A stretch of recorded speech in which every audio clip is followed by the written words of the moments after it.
escuchamos la predicación a cargo de don Miguel Landevero, vicario general de la Pastoral de la Diócesis de Pamplona y Tudela en este último día de la novena.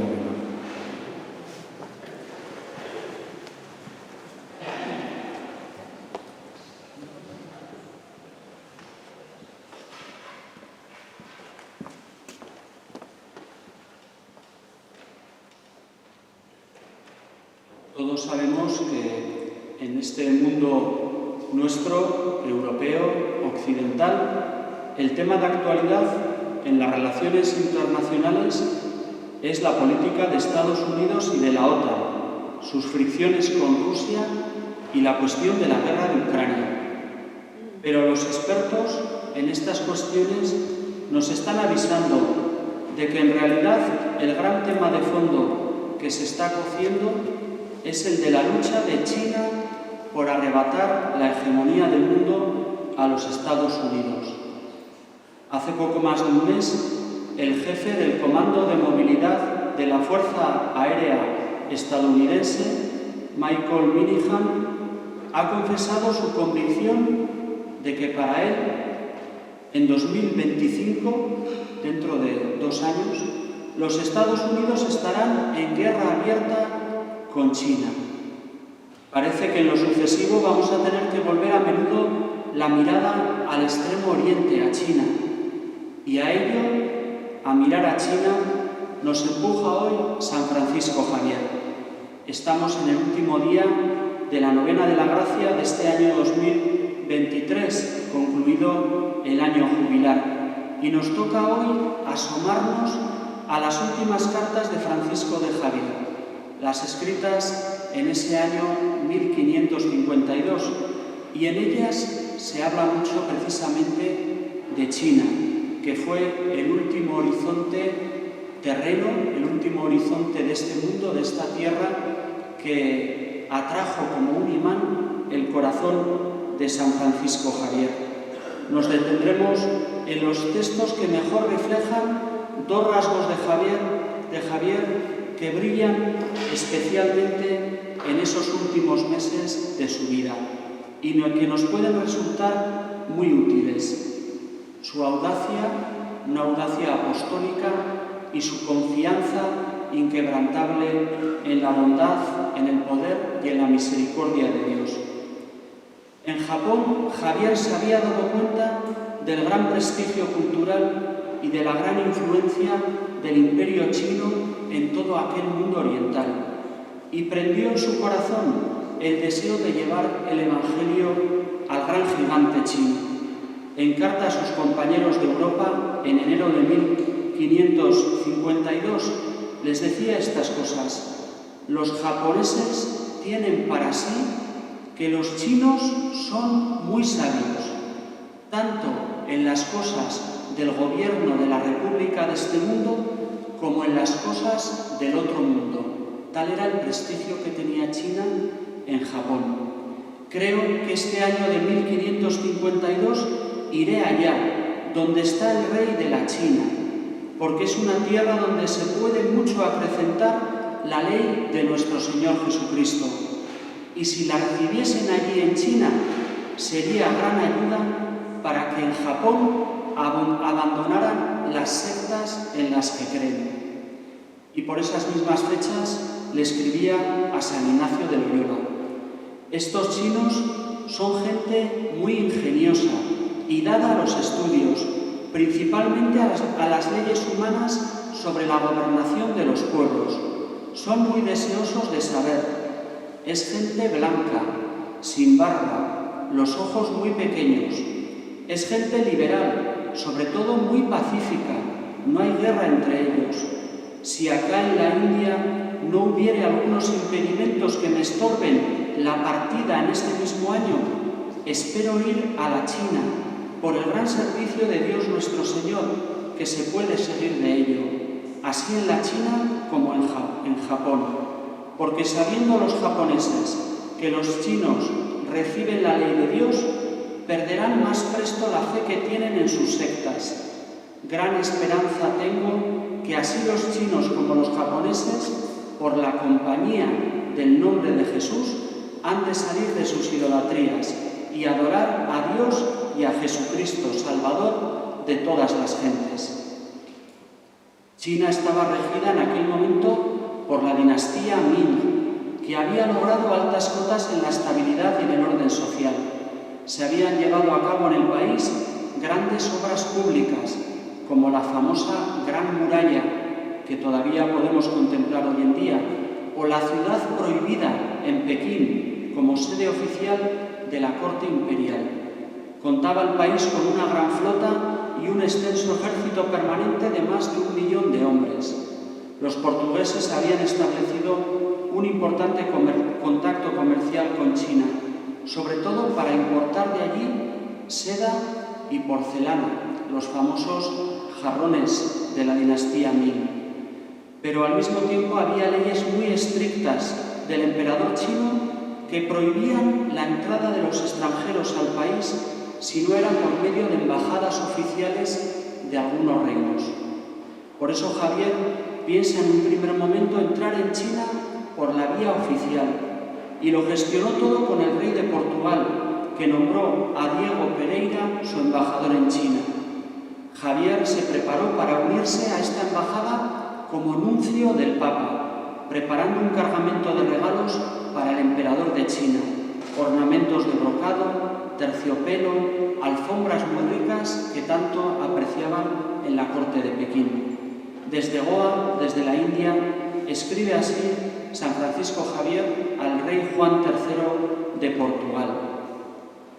Yo parto de Goa de aquí en 5 días, para Malaca, que es ya camino de la China, para ir desde allí en compañía de vuestro embajador Diego Pereira a la corte del rey de China. Llevamos un presente muy rico al rey de China, de muchas y ricas piezas, pero de parte de vuestra Alteza Majestad le llevo una pieza, la cual nunca fue enviada de ningún rey ni señor a aquel rey de la China, y esa pieza es la ley verdadera de Jesucristo, nuestro Redentor y Señor. Este regalo que vuestra Alteza le envía al rey de la China es tan grande que si él lo conociera, lo estimara mucho más que ser rey tan grande y poderoso como es. Confío en Dios nuestro Señor, que tendrá piedad de un reino tan grande como el de China, y que por su misericordia se abrirá camino para que sus criaturas y semejanzas adoren a su Creador y crean en Jesucristo, Hijo de Dios, su Salvador. Pero las cosas se van a complicar, y por una serie de envidias y de luchas entre las autoridades portuguesas, resulta que finalmente el embajador Pereira va a ver cerrada las puertas de esta expedición. Y a pesar de las amenazas de excomunión que va a lanzar San Francisco Javier como nuncio del Papa, no va a poder ir en esta embajada hasta las puertas de China. La decepción y la tristeza que le produjo este hecho quedará reflejada en varias cartas de este periodo. Cerrada la posibilidad de la embajada, que era la vía oficial, a Javier únicamente le queda la opción de negociar privadamente con algún comerciante portugués que quisiera acercarlo clandestinamente a China. Sus amigos le desaconsejan la iniciativa. Es una auténtica locura por los peligros de tormentas, asaltos y sobre todo cárceles y torturas que podían sufrir. Pero Javier, deseoso de entrar en China, no hace caso de los consejos de esos amigos sensatos y se lanza a la aventura. Se embarca en abril de 1552 y contra todo pronóstico puede realizar el viaje sin incidentes. Desembarca a fines de agosto en la isla de Sancian, a unos 12 kilómetros de la costa de China y a unos 180 kilómetros de la gran ciudad de Cantón. Está ya en esa isla, enfrente de la costa de China.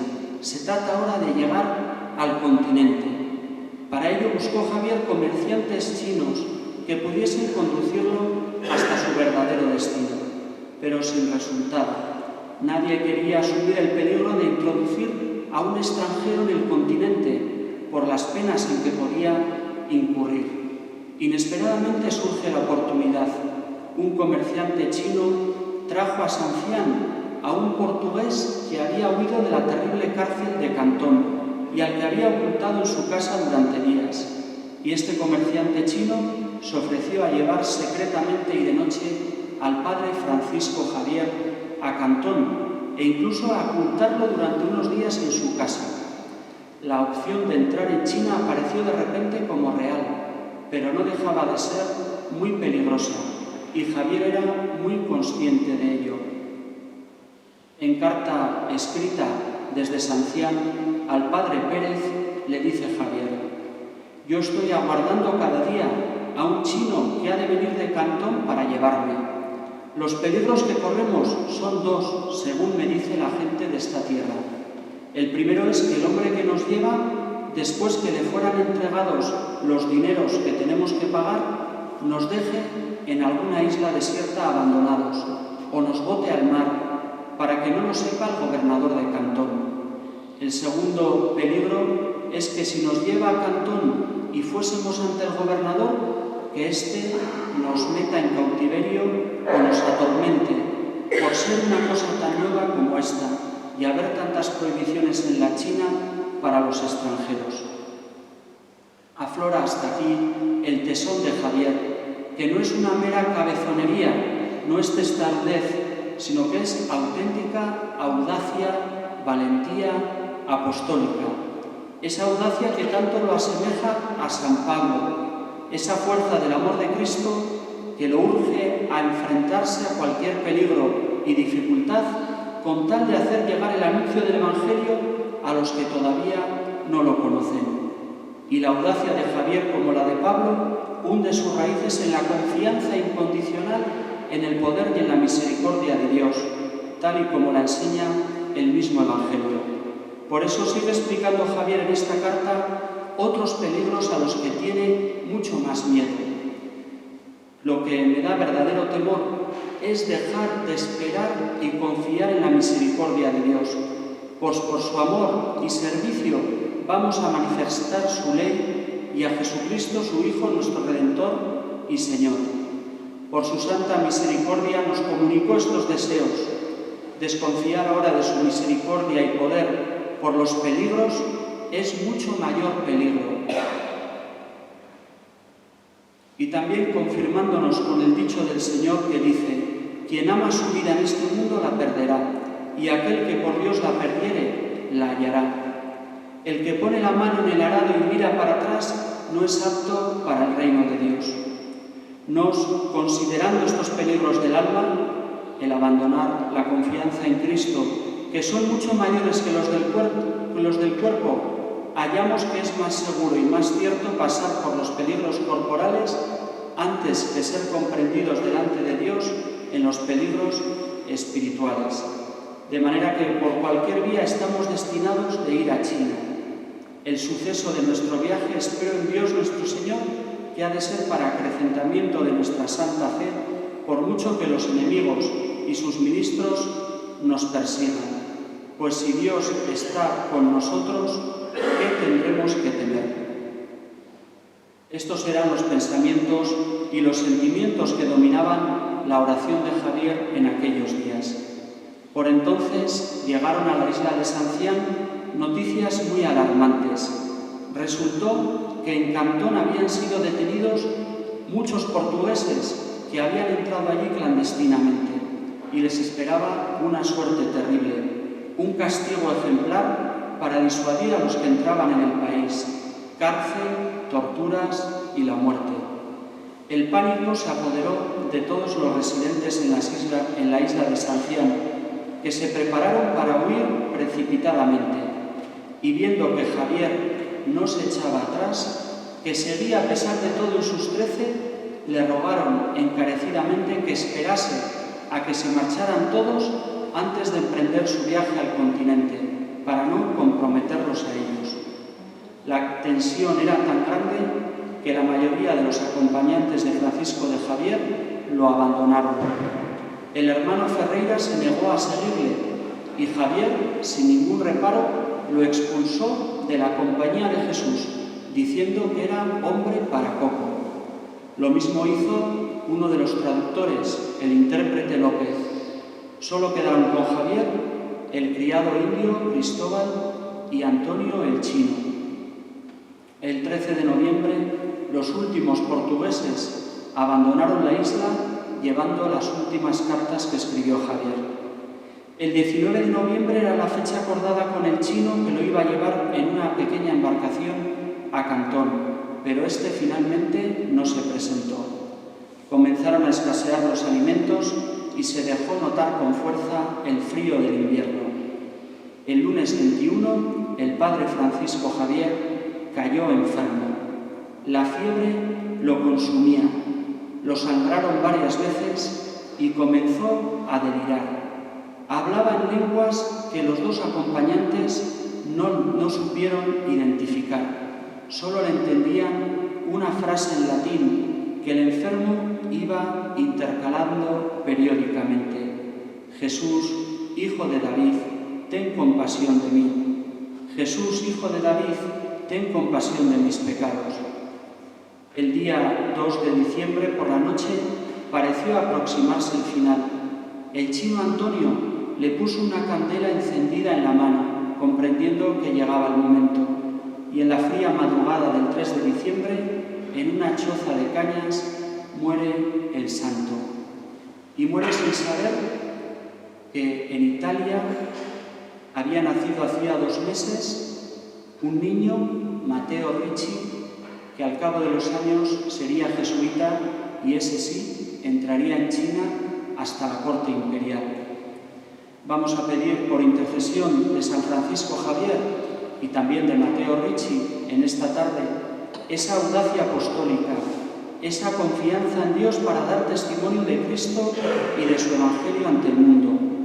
Y vamos a pedir también, ¿por qué no?, que la Iglesia de Cristo alcance la plena libertad en China y que se abran las puertas de aquel gran país a la novedad de la fe, de modo que el mundo crea que Jesús es verdaderamente el Salvador del mundo.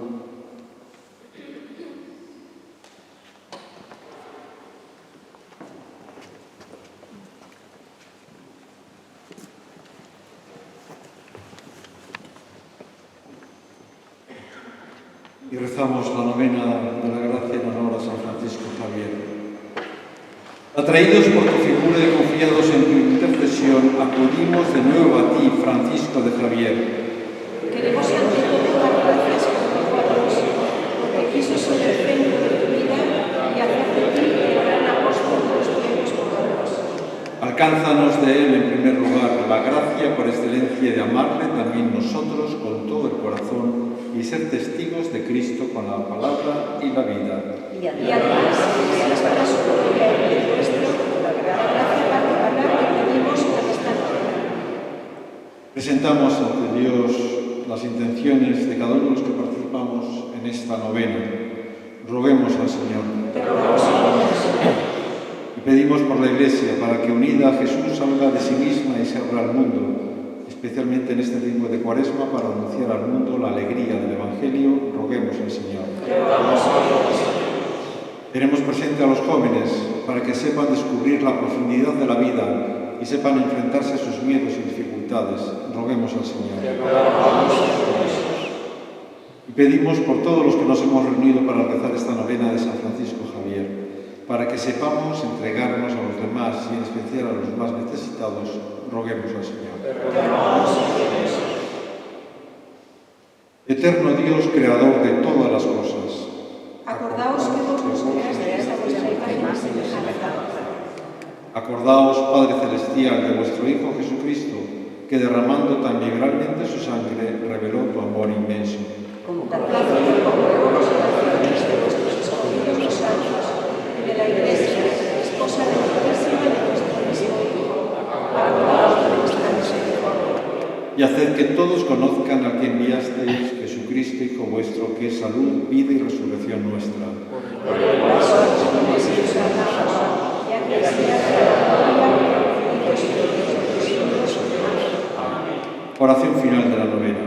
Señor y Dios nuestro, tú has querido que numerosas naciones llegaran al conocimiento de tu nombre por la predicación de San Francisco Javier.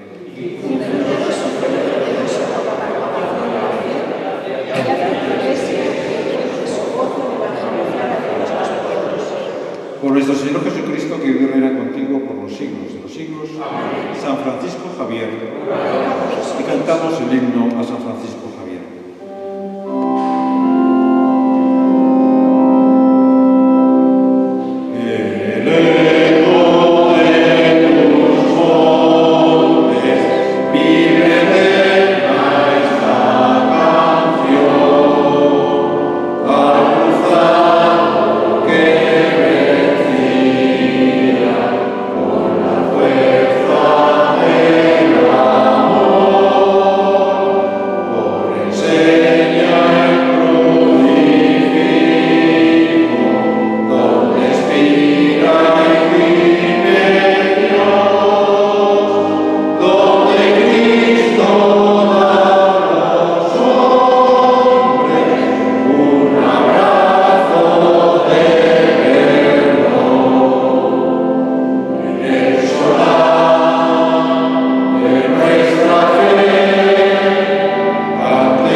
Concluimos así la novena de la gracia de este año. En el nombre del Padre, y del Hijo, y del Espíritu Santo. Los que deseéis participar en la Eucaristía, ahora en unos breves minutos la celebraremos aquí.